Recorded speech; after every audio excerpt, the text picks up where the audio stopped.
Hey guys, what is up? RedPandaMining here. How you guys all doing? I hope you're all doing really well and having a really great day. In this video, I am simply gonna start building a RX 6000 series mining rig. And the reason why I'm doing it is because I had these two GPUs that you just saw earlier on my test mining rig. And that rig I need to free up so I can test the Gigabyte 30HX and do all the hash rates. So you guys will see that video later on. But anyways, I have a Sapphire Nitro 6800, alright? This is a non-XT, and this card is really hefty. Like, this is a really nice GPU, but hold on, let me just put it on the mining frame we're gonna use today. This is a Veta frame, 6 GPU Veta frame, and yeah, I'll explain the other parts in a sec. And then I have a Asus TUF 6700 XT.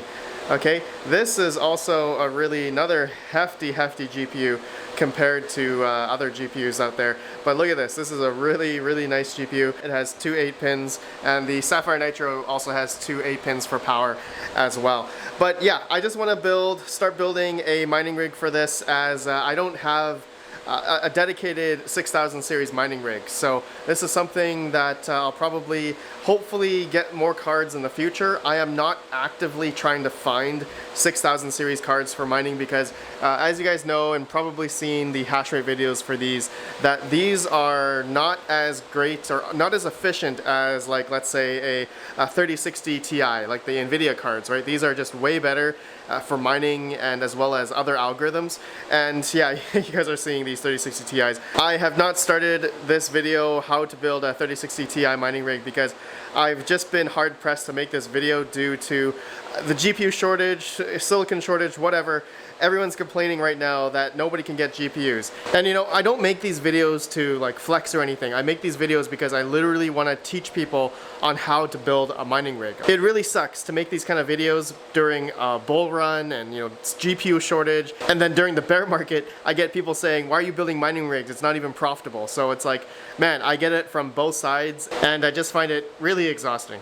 And I'm also kind of hard pressed to make this video because I'm kind of building a RX 6000 series rig. But I did do a straw poll about a month or two ago, and I was asking my community if you guys are buying 6000 series cards for mining, and most of you said no. So there's still a lot of gamers out there that are blaming the mining community because they can't get GPUs for gaming. And it's just like non-stop. And I don't think it's ever gonna end, but I'm just gonna say right now that, you know, we are not buying these for mining. I am not actively trying to find 6000 series cards for mining, and I'm sure like a bunch of you guys are not as well. Realistically, these AMD cards should be in gamers' hands, but you look on eBay, they're all in scalpers' hands. So who are we to blame here? Anyways guys, let's continue. I wanna talk about the parts real quick.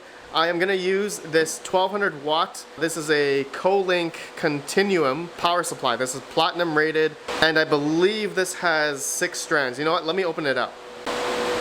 Okay, here's the Co-Link power supply. And look at that, it's got 6 or potentially 8 CPU and PCIe connectors, okay? And it's got 24-pin Molex and SATA, all that kind of stuff.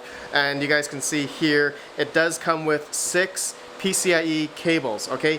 And each of these strands has 2 8-pins. And I did verify each of these cables are 16 AWG, and so hopefully we can go up to about 300 to 400 watts on each strand.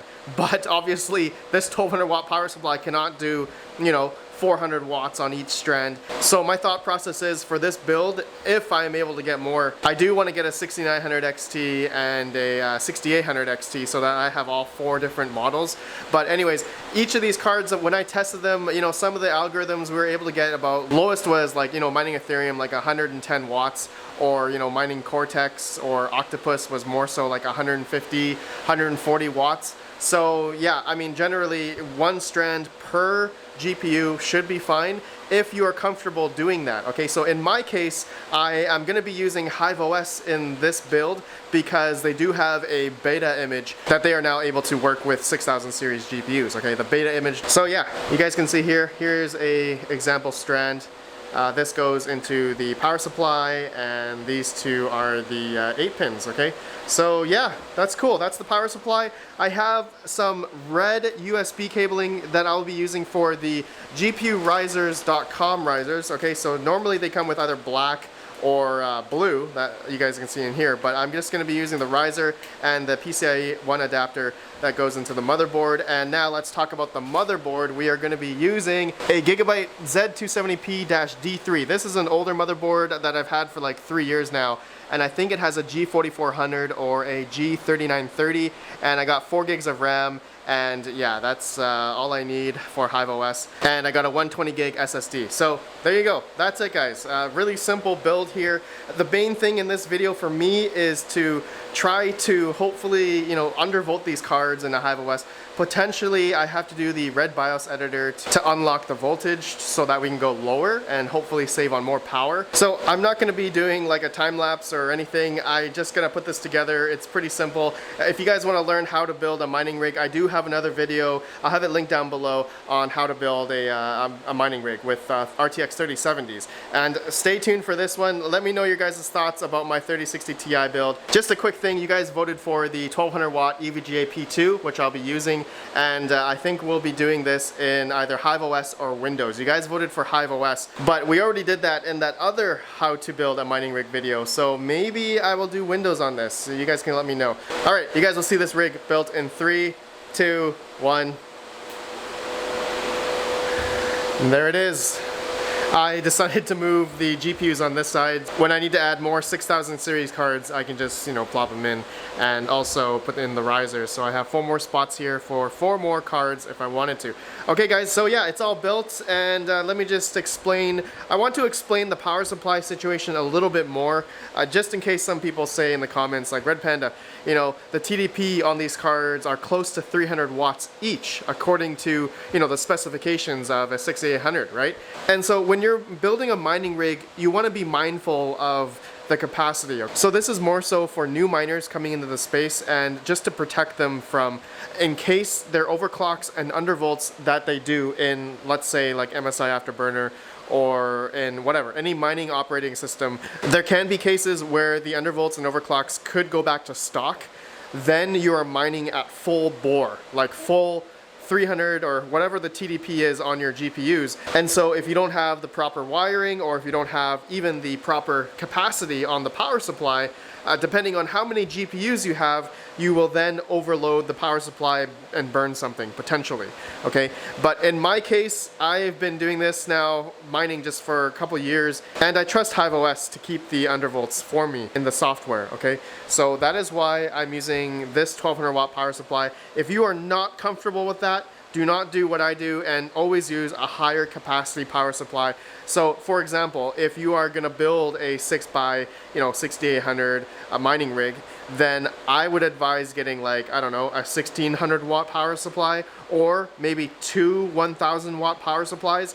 So, you have to be mindful of that, okay? Just be mindful of that. So that's something I just wanted to get out there, just in case someone new is watching this video. Okay guys, let's turn this on and let's see. I should have auto power on already on the BIOS, AC power on. And there we go. It looks like it turned on. Okay, and I already have HiveOS, the beta image, on the SSD as well, okay?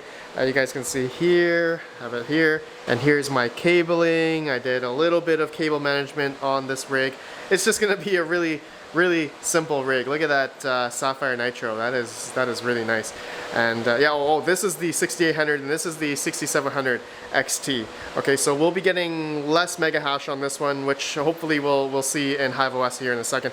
Okay, let me see if we can see it in HiveOS. Okay, I just learned the beta version of the HiveOS image actually doesn't work for the 6700 XTs.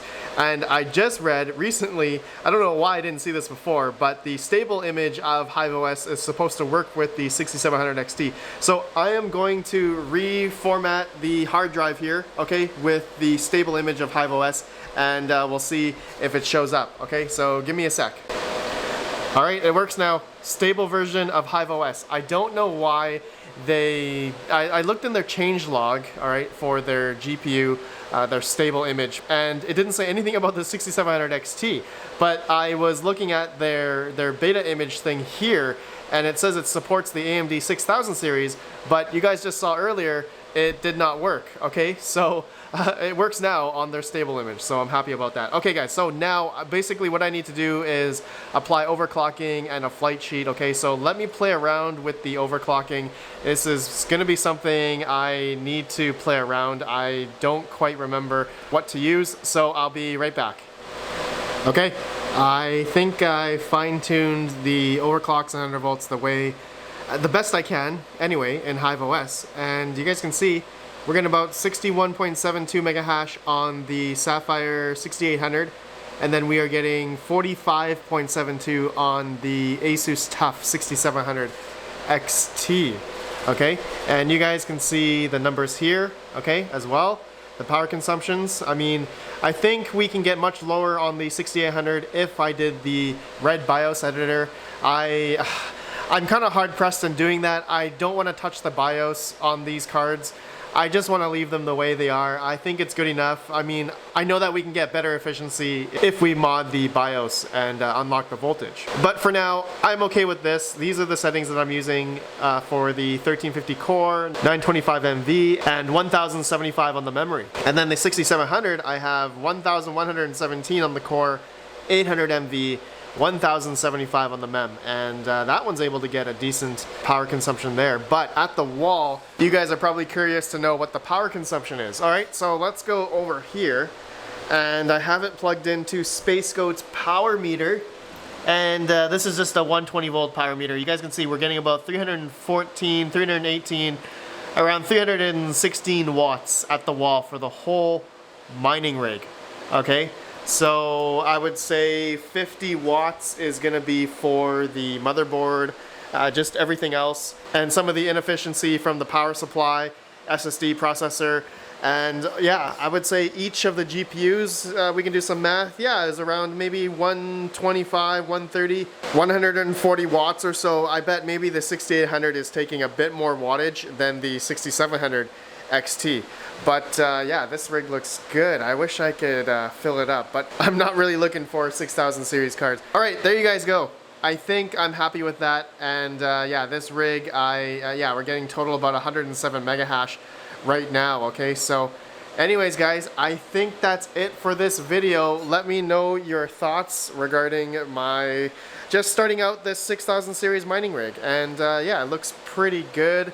And I should be good in the future if I am able to get my hands on more of these cards at, you know, better pricing. I don't want to pay scalped pricing. So anyways, my friends, thanks for watching. I'll see you guys in the next video. Have a good one, and peace out.